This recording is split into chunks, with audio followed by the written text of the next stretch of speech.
Hello, everybody. Here is Tatiana Bazzichelli from the Disruption Network Club, and I'm very happy to introduce our Disruptive Friday number 12, Global Surveillance in the Data Society. I am moderating this session together with Mauro Mondello, an investigative journalist from Italy, and in the back there is Elena Velianosca and Rana Adhikari that are part of our production team. And for us, this is a very important event because we are preparing now a conference that is related to the discourse of tracking, surveillance, and also data. And I'm together here with Mauro Mondello, that is curating the conference with me. And we thought today that is a very topical day, 9/11, to do an event that is also related to a crisis that we are all experiencing, as we all experienced time ago when there was 9/11 in 2001. So we are all in the middle of the corona crisis, and at the same time we are also experiencing a situation in which a lot of parameters are changing. The corona crisis is changing also the level of security and surveillance that we are experiencing, and also the way that we are all interacting with each other. Back in the time when 9/11 happened, a lot in the situation of politics and societies, among the interaction of the people, really changed. So we are asking today what is going to happen in the future in the society that we are also building up at the moment. So if we are experiencing this crisis today, that is also bringing a difference in the way we live our everyday life. What are we going to plan for the future? This is the topic that we are also analyzing in our next conference at the end of September. So we decide to invite here very brave and experienced people that have been working with the discourse of data tracking and human rights for many years. So I'm happy to introduce Sonia Kennebeck. She's a film director, and also she just experienced the premiere of her last film, Enemies of the State. She will tell us more after. And then we have Thorp, that is a data artist, working with the data since a long time. And we were supposed to have with us Assia Boundaoui, but she's experiencing some technical problems. We know that at the moment there are technical situation in US, there are fires going on, and we just met for the technical check 2 hours ago. So we are now waiting to hear from Assia, and hopefully everything is okay. So we would like to go on with the guests that we are here, that I really want to thanks for being with us. Thank you for joining. And also, first of all, thanks for the work you are doing. That is very important. And we are really looking forward to hear more from what you are doing at the moment, what you are planning to do, and also answer to the topics that we are analyzing today. And so also together with you, I want to say hello to Mauro. He will also join me on the moderation today. So we will share the question to the speakers together. And at the same time, for the people that are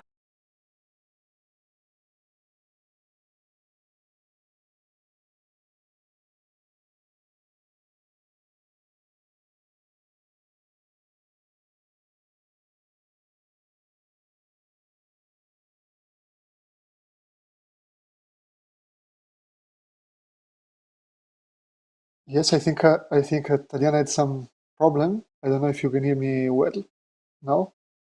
Yes.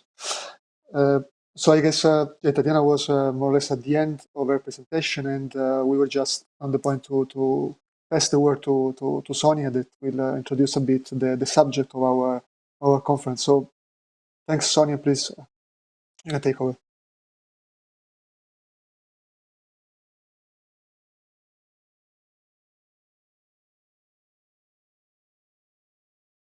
Sonia, I'm afraid we can't hear you. Maybe you're muted. Oh, sorry. Okay. No, that's okay. fine. No, thank you very much for inviting me to the panel, and also, for the important work you're doing in educating people about, these complicated issues of surveillance and technology, and yes, and to actually have it on this important day that, this tragedy that cost so many lives, on this day, but then also in the aftermath and all these years to follow with the global war on terror and surveillance and drone strikes and everything that followed, torture that followed in the aftermath. And this day is actually very important for myself and my own work, because I arrived in the US just a few weeks before 9/11, 2001. And I actually had a scholarship to be a student in Washington, D.C.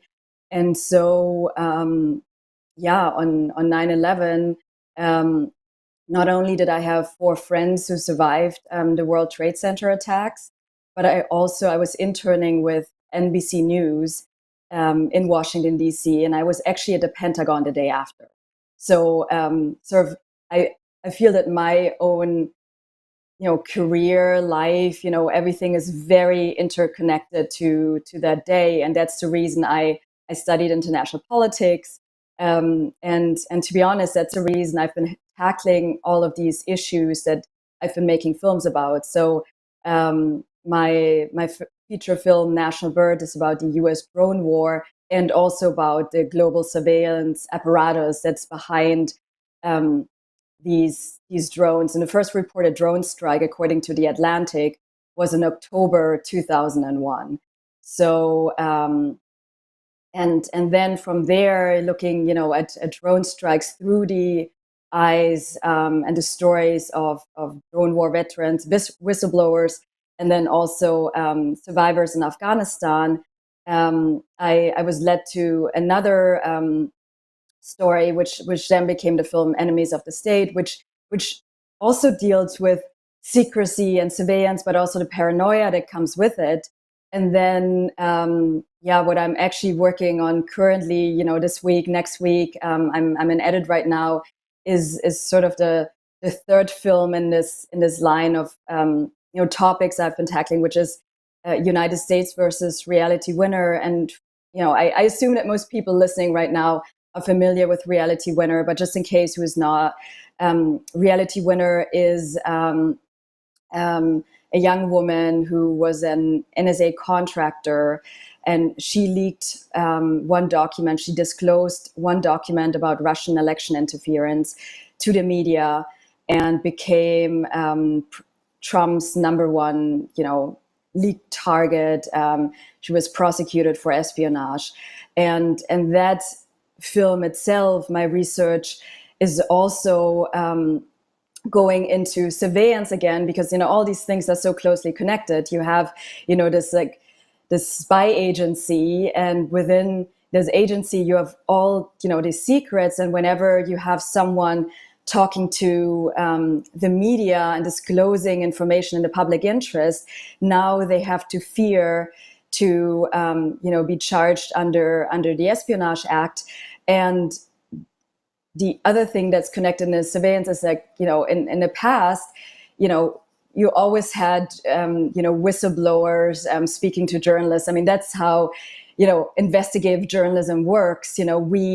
We need our sources, and that's how we can bring government misconduct to the public. I think there's this crucial relationship between journalists and whistleblowers, and whistleblowers who discuss issues in the public interest. And nowadays, with this mass surveillance, with information, mass data collection, it's for journalists like myself, investigative filmmakers, we do wonder, how are we able to conduct our work and protect our sources? And so it's directly impacting journalism, and at the same time impacting democracy, I believe.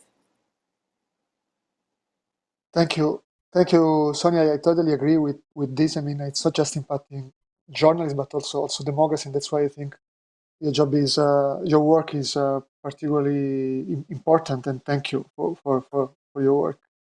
And I would like now to pass to Thorp. He's another artist. Tatiana was already presenting him, and so please, Jerry, you can go on with your presentation. Great. First of all, thank everybody wherever you are for joining us.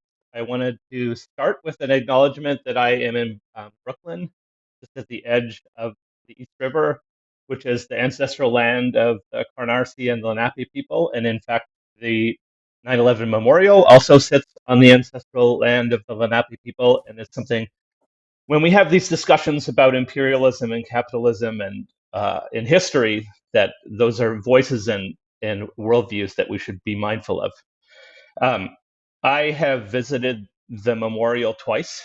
I went once before it opened to the public as part of a tour, and I walked along the edge of it and kind of ran my finger over the bronze parapets and a few of the names, and that was all I could do. I excused myself and sat underneath a tree and with tears in my eyes. Working on the memorial was a very emotional process. I spent 6 months, and what had first started as a Microsoft Exchange database that was delivered to me in a FedEx package sort of quickly became something more than that. I found myself day to day looking up people's names on Google to find out their life stories, and those names still sit with me. I can still remember them off the top of my head: William Mako and Daniel and his brother Joseph Shea, Mohammed Shahjahan. The memorial itself, of course, is a list. Umberto Eco says that lists are the origin of culture, and this list very much it means a lot to this city. It means a lot to this country, and it means a lot to the world. And I don't mean that in a positive sense necessarily in either of those cases, but it's a list that, just like any other list, is made up of something. It's made up of inclusion and it's made up of exclusion. And one of the things that I have come to think about the memorial is as kind of a very public and very large example of how the decisions we make when we're constructing a data set affect the way that we can experience them, and then we can experience the ways that they're told. Laurent Savoy, who's one of my favorite writers, says that neglect can reflect many things: a commitment but a lack of means, amnesia or apathy, or, as she says, perhaps more forces more complex and sinister. And I think we can find all of those things on the memorial and its exclusions. There are people who have died since in this city because of diseases caused by the particles in the air. Those people's names are not there.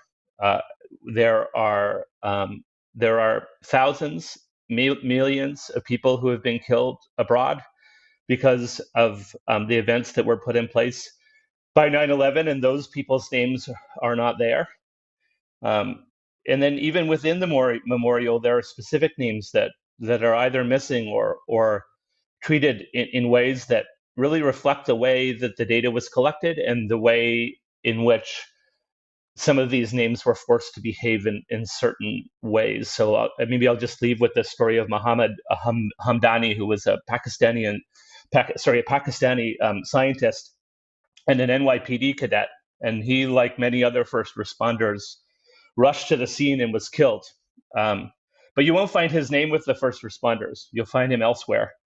And part of the reason for that is in the immediate aftermath of the memorial, there were several news stories that came out which questioned his motives. They were talking about this brown Muslim man who was missing in the aftermath of 9/11, and he'd been spotted at the site. And so even though he was given a full NYPD funeral, his name is not where it maybe it was meant to be. And I also think about the memorial as a way to think about what happens when we bring data into public space. So this is a particularly rigid example of that. It's something where we experience data in a very prescribed way, but it is in a context which is unusual for us. It's at a scale that's unusual for us. And today was the memorial at the site, and if you go and watch the video footage from today, you will see some things that I think we can all agree are can be separated from the politics of this, which are these mothers and fathers and sisters and brothers touching the names of these people again. And there's something that putting data into public space facilitates that's deeply human that I think is worth us spending a little bit of time talking about. Thank you. Yes, I want to apologize because a certain moment I disappeared and I was doing such a great introduction to Sonia, and I don't know at the end where I could finish it, but we have a great news because also I want to welcome here Assia Boundaoui. She managed to come. We are really happy to see you. So while I was disappearing, you are appearing, and I think this is really great. So I will then pass again the word to Mauro to introduce you, Assia, and also ask you the first question. Yes, so Assia Boundaoui is an Algerian American journalist, filmmaker based in Chicago, and she has reported for the BBC, VPR, and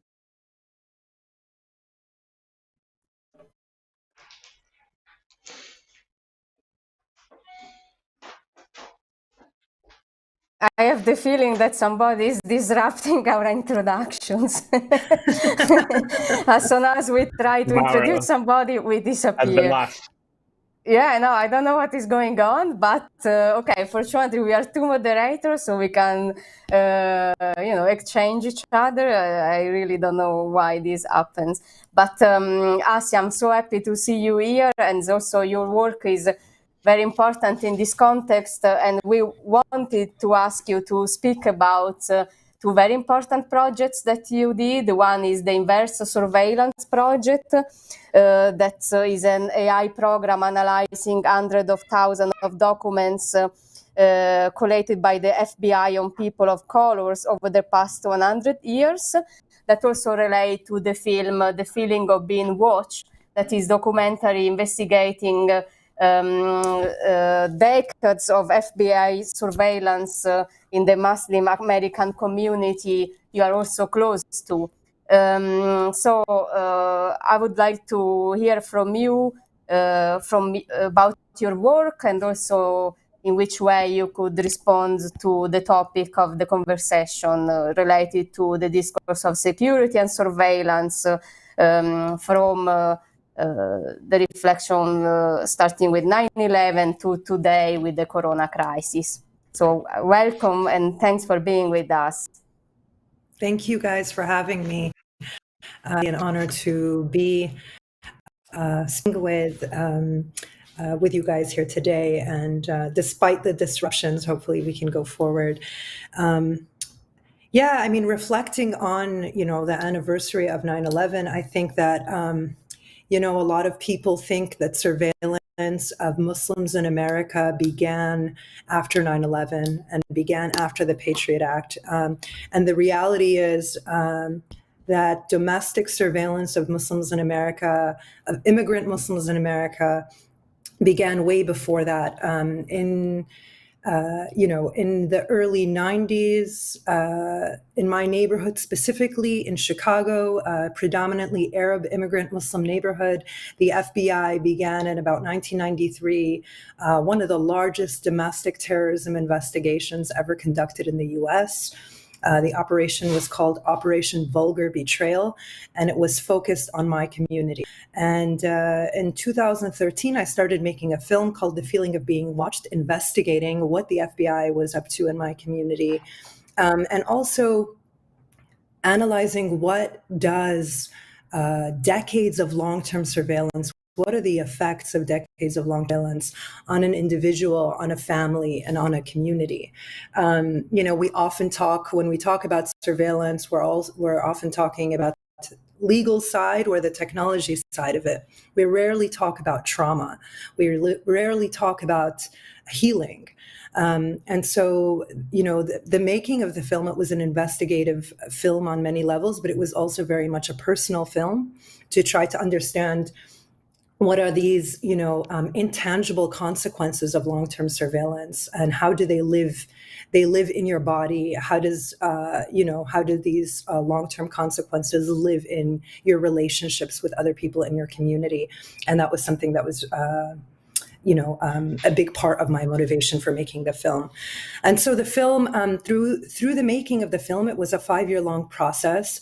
I uncovered that the FBI had been investigating my community for more than a decade, and I sued the FBI under a law in the United States called the Freedom of Information Act, which gives any citizen the right to request records from any government agency. And so to actually receive the records, I had to file a lawsuit against the FBI. I'm still in an active lawsuit against the FBI. And every month I receive thousands of pages of declassified documents about the violence of my community. And so, this anniversary of 9/11 is also in many respects the anniversary of the Patriot Act, which is a law in the United States that really expanded the surveillance powers of law enforcement. It's the law that caused the surveillance that was happening in communities like mine, for example, in the 90s. That surveillance became exacerbated, became much, much worse after 9/11 because of the Patriot Act. So it's also interesting to see. I mean, this day is complicated. It's an anniversary for the beginning of the end of a lot of privacy rights for people, of a lot of violations of civil rights for people, and at the same time, a day of mourning for so many thousands of families for people that they lost. So I always find that today is a complicated day. It was complicated to be Muslim in America after this day or during this day, 19 years ago. And so is really looking at, people think that the surveillance, that these, invasive measures into privacy really started after 9/11, but my film really showed that this was happening a decade before. And the idea was there was so much that was made secret in the archive of these investigations that we didn't even know they were happening a decade before. So a lot of my work now, after the film and through the Inverse Surveillance Project, is to bring some radical transparency to government data, to shine a light on the secrecy that has shrouded this archive of records for such a long time, and to also draw connections between the surveillance that was happening a decade before 9/11 and the surveillance, a domestic surveillance that continues to happen and continues to target specifically, Muslim communities and communities of color in the United States, almost 2 decades after 9/11. So really drawing an arc between, and a thread between all of these years of surveillance and also the very different communities of color that have experienced them in the United States. Thank you very much, Assia.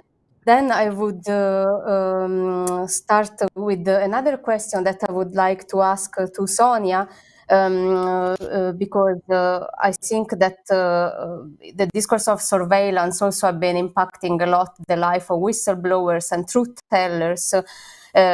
Is not only about the discourse of tracking and surveillance, but also is about the fact that often whistleblowers have been charged with very strong,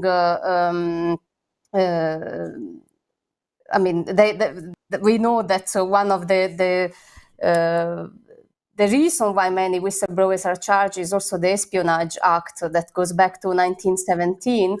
And in a sense, this also allowed to create even more surveillance in society and also create much more persecution for whistleblowers. So I think we are not only speaking about surveillance, but we also are speaking about laws that are often implemented and applied to people that often also try to do a service for society. So, for example, for me, it would be very interesting to know a bit more how is going with the production of your current film and the story of Reality Winner, because she has been also charged through the Espionage Act, like many young whistleblowers that have been speaking out. So if you also can tell us a bit more about this film, about the story of reality related to these, and also I know that at the moment you are currently in post-production. When we'll be able to see your film? Yeah, thank you. As Assia so eloquently just discussed, I think the issue of surveillance just covers or is connected to so many other issues. She was mentioning mental health and trauma. I think it's also very deeply connected to paranoia and fear. And and then overall, the work of journalists, and just to backtrack for a moment, just for people, and I always like to emphasize that whistleblowing means that you disclose information in the public interest. So waste, fraud, abuse, illegal criminal activity, because I do think, especially in the U.S. media, it always gets a little bit murky when whistleblowers are named together with leakers or spies in some other context. And whistleblowing really means to disclose information in the public interest. So information where there's that the people should know. And that's how journalism, really, a lot of important journalism has come out through the courage of whistleblowers. And so when we talk about whistleblower protection, we are always also talking about, protecting, real journalism and, and our democracy, because how else can you keep the government in check? And how else can you, stand up and inform the people, but also, stand up for individuals and reveal government wrongdoing. And so in terms of like this, the mass surveillance and the technology that's being used now, with so little, controls, it's been heavily impacting, my work and the work of other investigative journalists on multiple levels. I think, again, one is, of course, the practical work, how are you even able to protect an anonymous source nowadays? When you receive anonymous information, it's a huge ethical question now. Can you actually release it? And and what happens if they come after the source, which has happened in the case of Reality Winner. But then I think the other thing that we have to kind of think about and discuss, which I think is rarely talked about in the space of surveillance and investigative journalism, is the impact of this, the paranoia we have, because it can also be very, paralyzing. When you understand technology and you understand how surveillance works, you have to take on certain risks. But of course, what's most impactful for journalists who work with whistleblowers is, what about the other people? What about the sources? And so it really, I think we have to have an open discussion in our field, but also, amongst hacktivists, about, amongst technology experts, to find more tools to protect privacy and secrecy, and and what risks do we all take, do the whistleblowers take in order to inform the public at great personal sacrifice. Especially if they are still applying also the Espionage Act that goes back to 1917, I think we should also reflect on which kind of laws are implemented, and the consequences on the life of these people is really enormous. At the moment, there is also the trial of Julian Assange. We can see what is going on. Yeah, and I personally believe, like all citizens, all people should be concerned about it, because it does directly impact all of us and the democracies that we live in. And one of the things, and we've discussed it in the past, is this, how some people who are not, as interested in encryption and data protection, who say I have nothing to hide, and that's what I am trying to discuss also in my next film, is you might not know, what comes up in your future, or how your, family, friends, children could be impacted, how governments change, especially in Germany. I mean, that, like, you just have to look at the history to see how quickly a situation can change and how fragile democracy is. And so, I do think, these issues we're discussing today and you're discussing every Friday are concerning, should concern all of us. Mm-hmm. Thank you. And I then would like to connect to Assia related to the discourse of the impact you were mentioning. And my question would be, what has been the impact of your project, the Inverse Surveillance, on the Muslim community you are part of? Because from what I understood, the people were also involved in developing the project with you. So what was the feedback and the response of the community on that? You're muted. So it's actually a project that's in progress right now that we're working on actively. And the idea, the Inverse Surveillance Project, gets its name from this idea of citizen undersight, which is the very opposite of government oversight. And the idea of citizen undersight is that the people who experience the surveillance watch those who are doing the surveillance, that the people doing the surveillance are not invisible. And so the way we've done this, I sued the FBI for the records of the surveillance of my community. And even though I won the battle in court legally, I received tens of thousands of documents that are almost 70% redacted. So where information has been disappeared entirely by the FBI. Sometimes entire pages are blank. And this was very fitting for me as a journalist, fighting for transparency, that I feel that transparency might be the only antidote to this kind of secret surveillance. And then even when I win the battle for transparency, I still felt like I lost because all of this information is redacted. And started working on the Inverse Surveillance Project. And it's a project that I'm co-creating with my community. Is how do we find meaning behind the black holes in this secret archive? And how do we use our intelligence? How can we use machine to imagine what might be behind the redacted space? And one of the ways we're doing that is by looking at historically what the FBI did. The domestic surveillance that they conducted on my Arab Muslim community was nothing new. It was happened, in the Black community in the 60s and the 70s under an investigation called COINTELPRO. It happened to the Japanese American community, during World War II. It happened to the American Indian movement in the 70s. So there are many other communities of color in the United States who experienced very similar domestic surveillance. And we're using all those records as our historical data sets for the machine learning them that will help us predict what might be behind some of the disappeared space. And this is very important personally and very important for my community because there's something very violent that is done when information is disappeared. And it's violent because there is a connection, there's a relationship between healing and truth.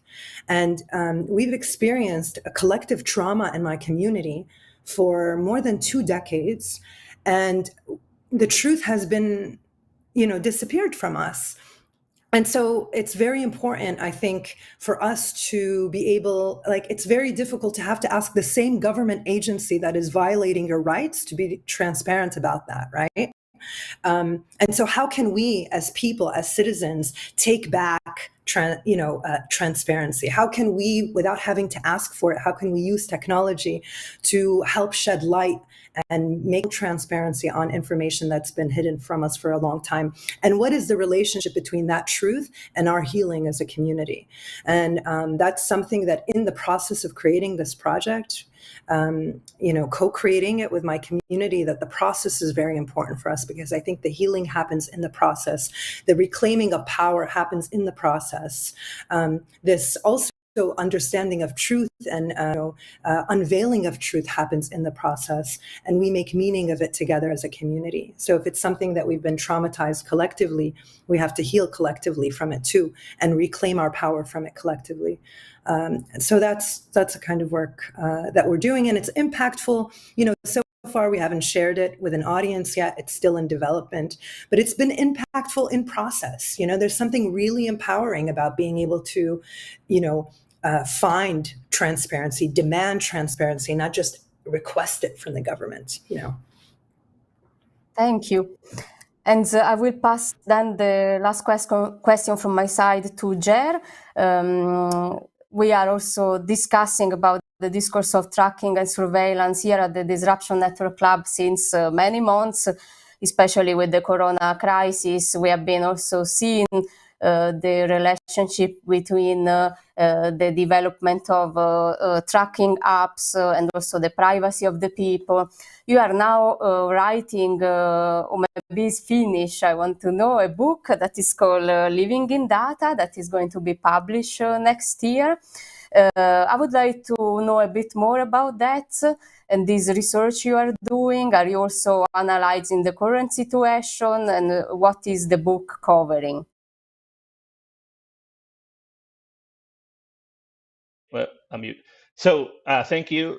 I just wanted to say first, thank you to Sonia and Assia for your answers to those questions. It's really been a pleasure listening to both of you. And there's a connection between what both of you said, which I think is this idea of citizenship. So the book is called Living in Data, and it's hard to summarize a 275-page book, but basically the summary is that living in data sucks, and that the way that we make it not suck is by understanding how we become data citizens. So we live in data, but we're not citizens of it in any meaningful way. Whistleblowers are good examples of what data citizenship looks like.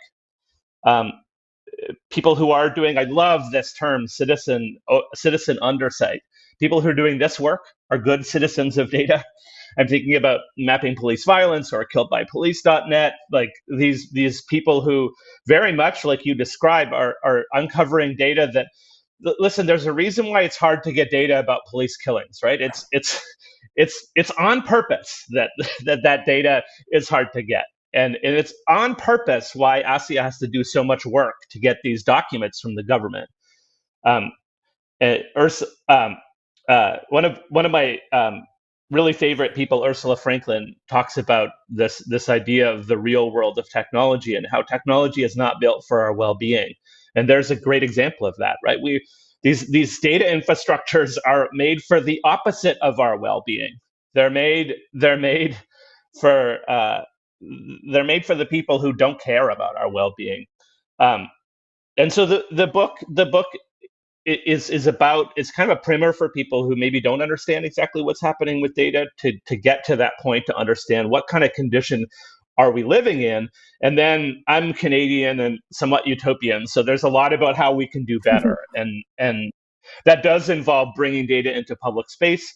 It involves the ways we as individuals and communities can achieve a kind of meaningful citizenship. It involves revisioning what our public institutions look like in the face of the data world. What are new types of civic institutions we can imagine that help citizens with this experience of living in data. And so it's really trying to set out a roadmap for something that I think is crucial, because if we don't try to change this, we are going to be living in a world that takes all of the oppressiveness of the real world and makes it worse. It takes all the exclusions of the real world and it makes it worse.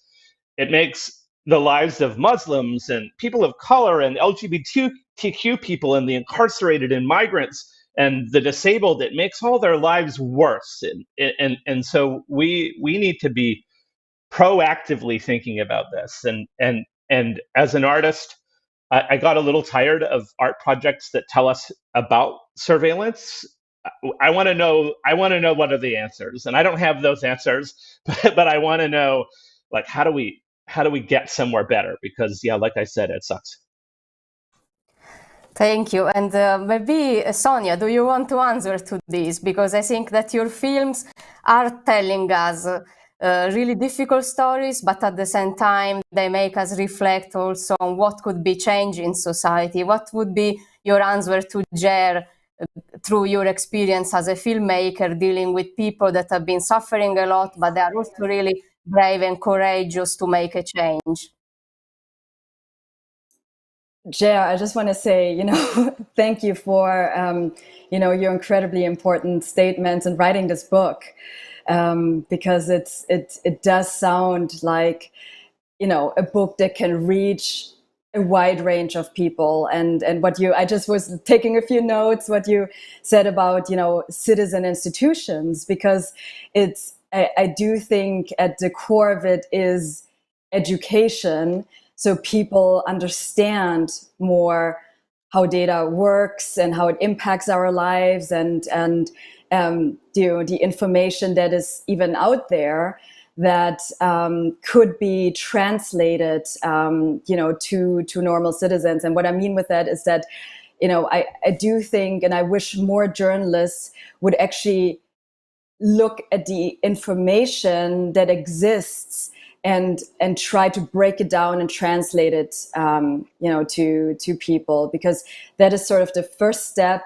And then the next step, which, both, I think, Jaya and Assia are working on, is this like whole agency of understanding, but also like taking back the power and the rights to our own data. I mean, that's where Europe is, I think, just, the understanding there of data and the rights to our own data. I think that's crucial. We need these laws, but in order for people to demand those, we need first an understanding, and that's kind of what I do try to to do with my films, is to I don't make films for other journalists at all, and it's I don't see any goal in that, to just like just talk to the crowd that does the same research that I do. I think I see my goal as a journalist and a filmmaker to really break down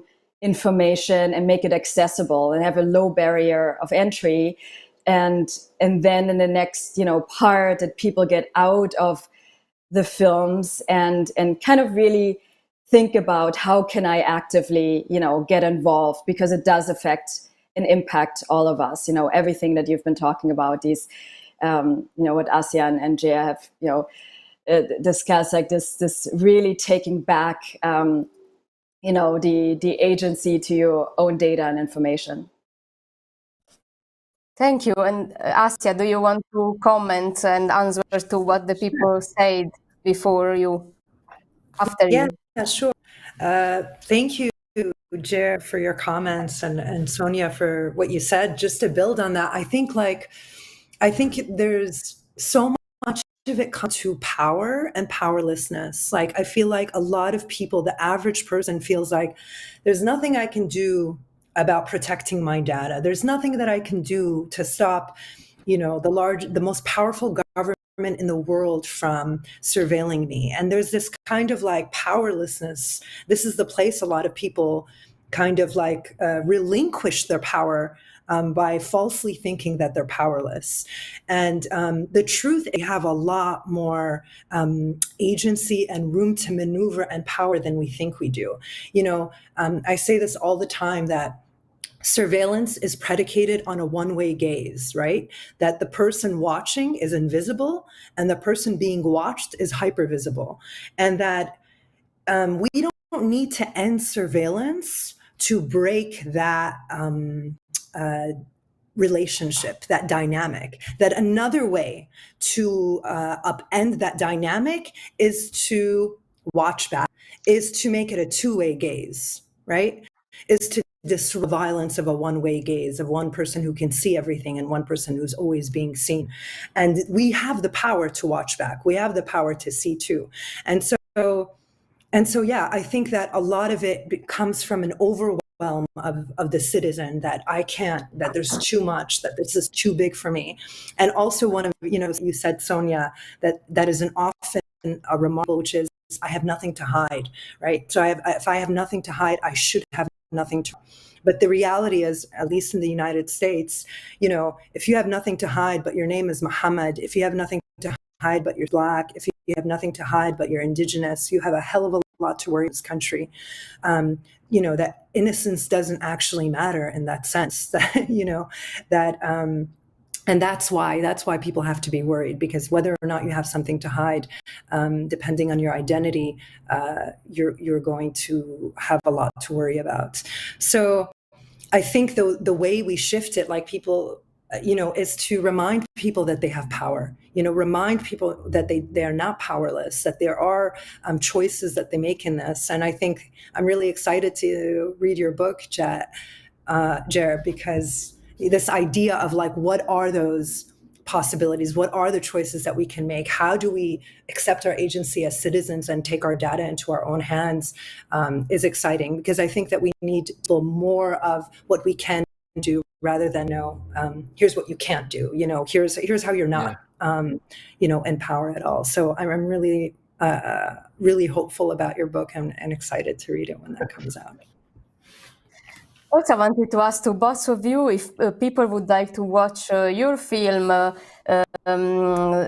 Feeling of Being Watched, where do they find it? And at the same time, also your film, Sonia. Your 3 films, actually. Well, one is still in post-production, but the other 2, when it will be possible to see the new one, for example, in the cinema. Assia, you want to start? Sure. The Feeling of Being Watched, it's on Amazon Prime. So internationally, it's available on Amazon Prime, so people can rent it there. It's also streams on Public US on POV. It's available for streaming. So you can catch The Feeling of Being on Amazon. Maybe we should not do advertising to Amazon, but yes, for good to use Amazon. I highly recommend it. That do. Then we can mention Amazon is for good It's reason. also on Vimeo if you want to. But this we shall not say for yourself, maybe. Okay. Whoever is listening, please watch Assia's film. It's an incredible film, but also you'll see the work and the journalism that the investigation she has done is just outstanding. I'm a big fan. So yeah, and it also connects, I think, to a lot of different themes and works that we've discussed here. So for myself, so national. So State is current. It just premiered yesterday at the Toronto International Film Festival, which is like the birth of of a film. So after that, it was actually a true independent production. So I did it with my small team of creative collaborators, and so that is probably just going to go through the festival circles now. If you want to kind of get updates, please join our mailing list, codebreakerfilms.com, and you can sign up and we'll inform when the next festivals are going to be, probably in a few weeks, and in Europe sometime this year. And then National Bird is still in distribution. That talks to not just discusses and informs about the drone war, but also about the surveillance apparatus behind it, which I think is important to understand the future of warfare. And then United States versus Reality Winner, we are currently in post-production, so we hope we can release it early next year at the festival. So it's working on different levels. I hope to get it out soon. But yeah, Reality Winner is in prison. She had contracted, she was COVID positive. So please, go out, look up her story, follow her mother on Twitter. There's a lot to find out right now about her. Yes. And I just want to say that there is a question for Jer. Somebody that is following us would like to know a bit more about the process of co-creating the meaningful adjacencies algorithm with family of the victims for the 9/11 memorial. So I guess is one of our techie that is following us and wants to know how you actually did this algorithm and how it's related to the 9/11 memorial. Yeah, sure. I don't have it. That's a long thing to answer in a short period of time. I guess I'll say firstly that by the time I got involved, that data was already collected. So I was not involved with the families. That was all done by the memorial team. So the short version of that is that I wrote two pieces of software. I wrote a pair of algorithms that solve the problem of laying out the names on the on the memorial while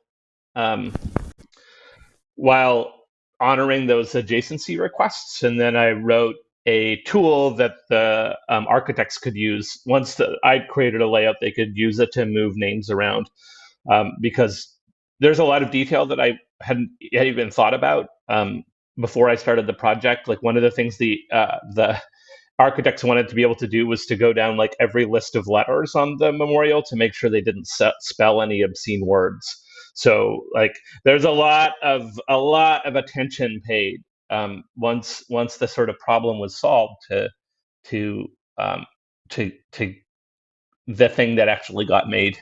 I will post a blog post that I wrote in 2009 that gets into more detail about how it actually works. I'll put it on Twitter right after this. My Twitter handle is blueprint with no vowels, BLPRNT, and you can dive into it there, and I'm happy to answer any questions on Twitter. Mm-hmm. Thank you very much.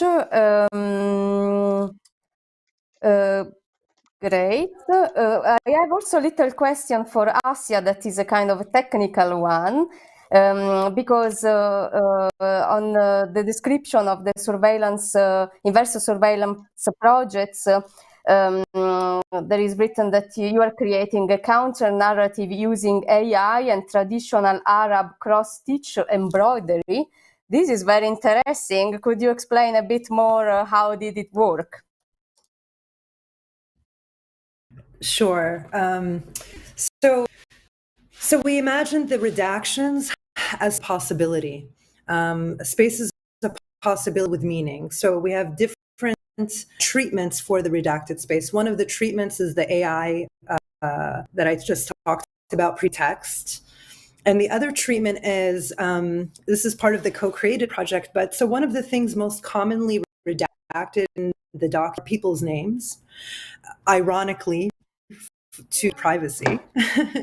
And the other thing that the FBI did in these documents is paint a picture of an organized criminal network. They looked at our community and what they saw was an organized criminal network. What we really are is a network of a community. And so one of the things we're asking you is come and literally stitch your name one of the redacted spaces, community. And between people's names, if you went to business with somebody, if you school with somebody, if you intermarried, if you are, all of the different patterns of relationship between folks are going to be threaded together. And we're doing this using tatriz, which is a traditional Palestinian cross-stitch embroidery. And the idea is to create a physical map to superimpose onto the documents the quality of our actual relationships and this map of a community. So it's one of the ways we're dealing with the redacted space. It's also a very frightening thing.